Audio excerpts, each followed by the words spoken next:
A captive survivor recalls a nightmare that defied imagination.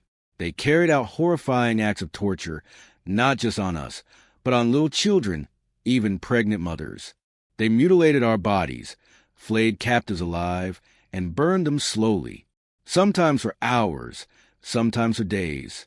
This was more than revenge. This was part of their way of life. Trapped in a world where mercy had no place, the captive longed for death, yet it would not come. The torment stretched beyond endurance, each moment carved into memory, like a wound that would never heal. I saw hell itself, the survivor whispered. These women so cruel, so relentless. I begged for an end, but it never came. They were as merciless as the flames around me. There was no sanctuary, no hope of escape. The acts of these women, mothers, daughters, sisters, challenged everything the captive thought they knew. Some of these tribes, they reflected in a trembling voice, exhibited customs so foreign, so brutal, that even now, I struggle to understand them. In a land of vast horizons and unyielding struggle, with a great plain stretched endlessly beneath the open sky, the Comanche reigned supreme. Known for their mastery of war and horsemanship, they were a force unmatched. Their warriors feared across the frontier. Yet beyond the thunder of hooves and the clash of battle, another story unfolded, one far less told, but just as fierce. It was a story of Comanche women whose strength, resilience, and unbreakable spirit stood equal to the men who rode into war. These women were not mere bystanders in a world shaped by conquest and survival. They were part of its very foundation. Their hands built the lodges, prepared the hides, and sustained the tribe through the changing seasons. But their power extended beyond the domestic sphere. When called upon, they could be just as unrelenting as the warriors themselves, driven by the same fire that had carved the Comanche into legends. History whispers of one such woman, a figure so formidable that even a renowned enemy warrior saw her as a threat. In a world with a line between captive and captor often blurred, survival was not just a matter of strength, but sheer will. The trials faced by Comanche women were as brutal as those of their men, their courage tested in ways history has rarely acknowledged. This is a story of power, survival, and a relentless fight for identity. It is a story not of victims, but of women who stood unshaken, who fought for their place in a world that demanded nothing less than absolute resilience, prepared journey into a history that has long remained in the shadows, a history of Comanche women whose spirit could not be broken. In the year 1840, a boy named Booker Webster found himself at the heart of an event that would haunt him for the rest of his life. Taken captive by the Comanche seasons before, he had come to understand their language, their ways, and the rhythms of life among them. Yet, on this day, everything he had come to know was overshadowed by an overwhelming darkness. The camp was cloaked in mourning, grief rippling through its people like a storm over plains. Several of their leaders had been killed in what they saw as a treacherous betrayal during a council meeting with the Texans. The weight of sorrow was tangible. Warriors, men of great pride, cut their sacred hair, an act of profound loss. For among the Comanche, a warrior's hair was more than just adornment. It was a symbol of his spirit, his strength, and his place in the world. The women, overcome with anguish, took blades of their own flesh, carving sorrow into their arms and legs in a ritualistic expression of grief. This was not mere mourning. It was the embodiment of their pain, a physical manifestation of the depth of their loss. But grief among the Comanche was never static. Sorrow, when left to fester, could transform into fury. Booker watched in silence as the air grew thick with tension, as the lamentations of the morning gave way to something far more ominous. Fires were kindled, stakes were set, and the unmistakable weight of ritual loomed over the camp. He knew what was coming. He had seen enough to understand. His fate, however, was different. Protected by his adoptive Comanche mother, he was spared the horrors that awaited others. But for the rest of the captives, most of them women and children, there would be no mercy. Their suffering would not come at the hands of warriors, but at the hands of the grieving women, whose pain had turned to vengeance, whose sorrow demanded blood in return. In the shadow of Comanche warriors, whose names struck fear across the Great Plains, there existed another force, just as relentless, one often overlooked, yet essential to the survival of the people. The women of the Comanche, though lacking the formal status of warriors, carried burdens that were, in many ways, just as grueling. Their lives were defined by endurance, by unrelenting labor, and, when necessary, by a ferocity that matched that of any man who rode into battle. From dawn until nightfall, nearly every task that sustained the tribe fell under their hands. The raising of lodges, the crafting of tools, the preparation of hides, the preservation of food, each was done with precision and speed, for survival depended on it. A Comanche woman could set up a teepee in 15 minutes, tear it down in 5, and be on horseback before the wind could scatter the dust. In a world that never stood still, efficiency was not just a skill but a necessity. When the men returned from the hunt, it was the women who skinned the buffalo, dried the meat, and tanned the hides. But in the 1800s, when buffalo robes became a valuable commodity in trade with outsiders, their labor intensified. As wealth poured into the tribe, polygamy became more common not out of indulgence, but because a man with many wives could process more hides, expand his influence, and secure a stronger household. In this system, a woman's worth was measured not by delicate beauty, but by her strength, her resilience, and her ability to work. Practical and unsentimental, Comanche women lived by necessity. Where men grew their hair, long as a mark of status, women kept their short, cutting it close to avoid lice, ticks, and the constant interference of wind, while warriors painted their faces black, invoking the spirit of death in battle. Women adorned with red and yellow, colors of vitality and fire. Though many stood just under 5 feet tall, they carried themselves with the hardened strength of those who knew no life but struggle. They were not warriors by title, but they were warriors in spirit, skilled riders, adept archers. They learned to defend themselves in a world where survival was never guaranteed. When the Comanche camp was threatened, women fought with the same tenacity as their men. They had seen what befell captives. They understood the fate that awaited them should they surrender. Even the Texas Rangers and U.S. soldiers who clashed with the Comanche came to respect their resilience. Many recounted stories of Comanche women who, rather than submit to enslavement or abuse, fought to the death with whatever weapons they could wield. They did not beg for mercy. They did not plead. They met their fate with the same defiance that had carried their people across the Great Plains for generations. Among the Comanche, power was not solely measured by the strength of warriors on horseback or the number of scalps taken in battle. Strength took many forms, and the women of the tribe wielded their own kind of authority, one that was often overlooked but no less formidable. They were more than caretakers. They were enforcers of tradition, the silent architects of vengeance, and the guardians of the tribe's social order. Their influence extended beyond the lodges and into the heart of the warrior culture itself, where they played a crucial role in shaping the fate of captives. Booker Webster saw this firsthand. Not all captives shared the same fate. Some, particularly young children, were taken in, raised as Comanche, and absorbed into the tribe as if they had always belonged. Others were not so fortunate. Among the most vulnerable were captive women, whose presence alone threatened the delicate balance of power among Comanche women. These prisoners were not simply outsiders. They were rivals, intruders in society where status and influence were hard-earned and fiercely protected. Matilda Lockhart was one such captive. Taken at the age of 14, she endured relentless abuse at the hands of Comanche women, suffering brutal mutilation that left her unrecognizable. By the time of her release in 1840, her nose had been burned away, her feet bore the scars of deliberate injuries meant to prevent her escape, and her body was a canvas of torment. Such cruelty was not random. It served a purpose. Within the tribe, it was a form of punishment, a means of reinforcing the existing hierarchy, ensuring that no captive woman could ever challenge the authority of those who ruled over their domain. Rachel Plummer knew this pain as well. Taken during the infamous Fort Parker raid of 1836, she was already pregnant when she was dragged into captivity. Her condition did not spare her from the beatings that came daily, nor did it protect the life she carried.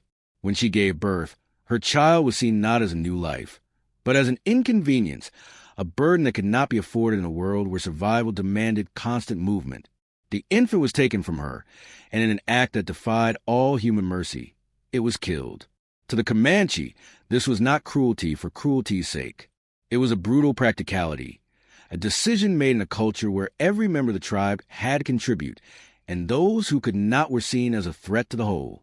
For these women, suffering was not just about pain. It was about power.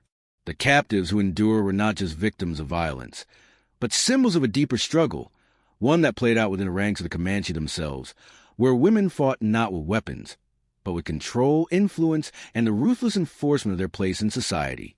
Rachel Plummer had been broken and stripped of everything familiar, yet something in her refused to shatter completely. The torment she endured pushed her beyond fear, beyond pain, into a state where death no longer seemed like an end to be avoided, but a release to be welcomed. One day, when a Comanche woman ordered her to fetch a tool for digging roots, Rachel made a choice she refused, not out of defiance, but in the desperate hope that the woman would kill her for it. The response was swift and brutal. She was struck down, her body hitting the earth hard, but the final blow never came. She lived, and with that survival, something inside her shifted. Her captivity was not just about endurance. It was about understanding a world where violence had its own rhythm, where suffering was a currency that bought either death or resilience. In another moment of sheer survival, Rachel found herself pitted against a Comanche woman in a fight that was as much about dominance as it was about existence. The warriors encircled them, their voices rising in wild excitement. Not as judges, not as protectors, but as spectators to a spectacle that was neither punishment nor entertainment. It was simply the way of things. They fought with teeth, nails, and raw desperation, two bodies locked in a struggle that had no rules, no mercy. Rachel, bloodied and breathless, reached out blindly and closed her fingers around something solid of buffalo bone, slick with blood. She swung wildly, then rose to her feet, dazed to find herself still standing while her opponent lay motionless before her. She waited for some consequence, for judgment, for anything that would make sense of what had just happened. But the warriors simply turned and walked away. She had expected punishment or perhaps recognition, but there was nothing. They did not intervene because this was not their fight. It was not for them to decide who won or lost in the silent wars waged among women. This was the moment Rachel realized that survival in this world meant more than just enduring pain. It meant navigating the unwritten rules of power, where even the conquered could carve a place for themselves if they were willing to fight for it. Rachel Plummer's trials were far from over. Though she had survived one brutal fight, her defiance had not gone unnoticed. An older Comanche woman, angered by Rachel's audacity, sought to reassert her dominance. She ordered Rachel to gather straw for a fire, but her intent was far more sinister. She meant to burn her alive. By now, Rachel was no longer the broken captive who once wished for death. Something inside her had shifted. She refused, not out of recklessness, but out of a newfound resolve to live. The refusal ignited yet another violent struggle. The flames they had set crackled around them as the older woman tried to force Rachel into the fire. They grappled, their bodies colliding, the heat scorching their skin. The men stood by, watching as though it were nothing more than another test of will, another battle that had to be fought on its own terms. No one intervened. As the struggle raged on, their violent clash toppled one of the lodge poles, sending the structure shuddering. Rachel, battered and burned, refused to yield. When it was over, she was still standing, bloody but victorious once more. The next morning, she was summoned to the men's council house. Expecting harsh punishment, she braced herself for whatever fate awaited her. But instead of retribution, they presented only a single demand. She must repair the lodge pole she had broken. It was a simple decree, yet one that spoke volumes. No further punishment, no words of reprimand, only an expectation that she would take responsibility for what had been damaged. Rachel agreed, but she did not accept the burden alone. She had one condition. The woman who had tried to burn her must help her rebuild what had been broken. The demand was not an act of defiance, nor one of vengeance. It was a statement. In this world, survival was not just about endurance. It was about understanding power, balance, and the unspoken rules that govern those who live by the law of strength. Rachel Plummer could not understand at first. The violence, the blood, the raw brutality, none of it seemed to hold the same meaning it did in the world she had known before. But what she failed to see in those early days of captivity was that these fights were not meaningless acts of cruelty. Among Comanche women, they were a form of order, a means of establishing rank and respect in a society where strength took many forms. While men carved out their dominance through war and hunting, the women had their own battleground. One fought with resilience, labor, and when necessary, bare hands. The men did not interfere. Their indifference was not neglect, but an acknowledgement that these struggles were not theirs to mediate. The hierarchy among the women belonged to the women alone. To outsiders like Rachel, the spectacle may have seemed cruel, but to the Comanche, it was a system of balanced conflicts, settled without lingering resentment. Grievances resolved through action rather than festering beneath the surface. She learned this lesson the hard way. After her first fight, something unexpected happened. Instead of further punishment or exile, she found herself locked in an unspoken understanding with the woman she had fought. In a gesture that defied all logic to her Western mind, Rachel reached out and washed the face of the very woman who had tried to destroy her. And with that act, the hostility between them faded. The woman who had once been her tormentor now regarded her with a quiet respect. This was the part of Comanche life that few outside their world ever truly understood.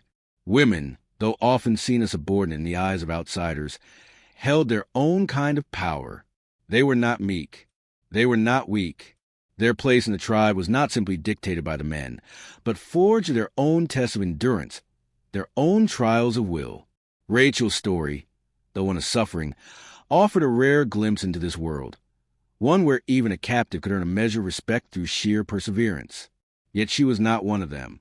She was still a prisoner, still a commodity meant to be ransomed when the time was right. Her strength might have won her moments of reprieve, but it did not change the reality of her place in their world. For some captives, survival meant assimilation. For Rachel, it meant walking a razor's edge between earning respect and remembering that she did not belong. In 1840, the fragile balance between the Comanche and the Texans shattered in an act of betrayal that would ignite a storm of vengeance. What was meant to be a council of peace became a massacre.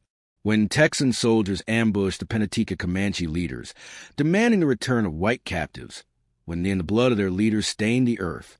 For the Comanche, this was more than war. It was an unforgivable dishonor. Warriors, overcome with grief, cut their sacred long hair, a solemn ritual that spoke of profound loss. But it was the women who bore their sorrow with an intensity that defied reason. Their mourning was not silent. They wailed. They tore at their own flesh, their knives carving grief into their arms, legs, even their breasts. Booker Webster, a young captive in their midst, later recalled the chilling sight of women mutilating themselves so severely that some succumbed to their wounds. Grief soon hardened into something far more dangerous rage. While the warriors prepared for war, the women turned to the only targets left in their reach, the captives. The fury of the Comanche women was swift and merciless. They saw in these prisoners the faces of their fallen, the broken treaties, the voices silenced by Texas steel. And so, vengeance was carried out, not on the battlefield, but in the shadows of the camp. Torture became a ritual, a brutal offering to the spirits of the dead. Bodies were torn apart, captives skinned alive, their screams rising with the smoke of the fires that burned through the night. Some suffered for hours, others for days, as rage consumed reason and justice blurred into cruelty. It was a darkness born from loss, a fury that could not be reasoned with. The frontier had long been a place where violence beget violence. But in this moment, it was not the warriors who carried out the bloodletting. It was the women, wielding their grief like a blade.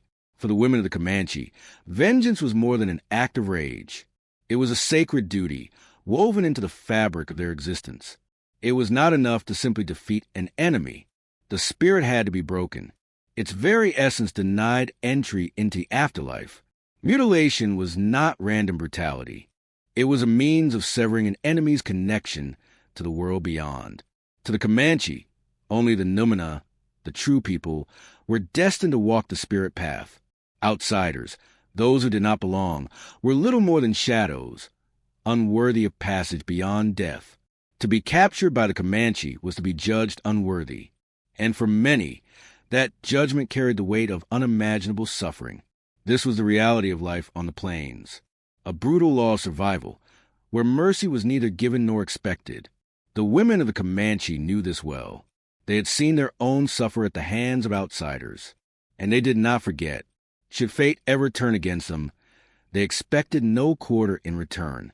While men fought swiftly on the battlefield, their blades and arrows bringing a clean end to their enemies, the women's war was slower, more deliberate. It was in the camps, far from the chaos of battle, that their fury was unleashed. Just as warriors took trophies from the fallen, so too did the women claim their own symbols of conquest. Captives bore the weight of this wrath, their bodies marked by the scars of a war that did not end when the fighting stopped. To the settlers of the frontier, the fear of the Comanche was absolute. Death at their hands was a fate to be dreaded. But for those taken alive, the terror was far greater. The whispers of what happened in Comanche camps, of the slow, methodical punishments dealt not by warriors, but by the women, spread like wildfire. Those who knew the customs of the plains understood that true horror did not come in the chaos of battle, but in the quiet moments that followed, when the victors returned home and the real reckoning began. The frontier was a land where fear walked hand in hand with survival. To those who lived along its edges, the mere thought of falling into Comanche hands was enough to send shivers down their spines. It was not the capture itself that haunted them, but what came after the slow, merciless unraveling of body and spirit at the hands of those who had perfected the art of retribution. For the Comanche women, vengeance was more than an impulse. It was a duty, a ritual woven into the very fabric of their existence. In the camps, far from the chaos of the battlefield, they carried out the kind of justice that had no room for mercy.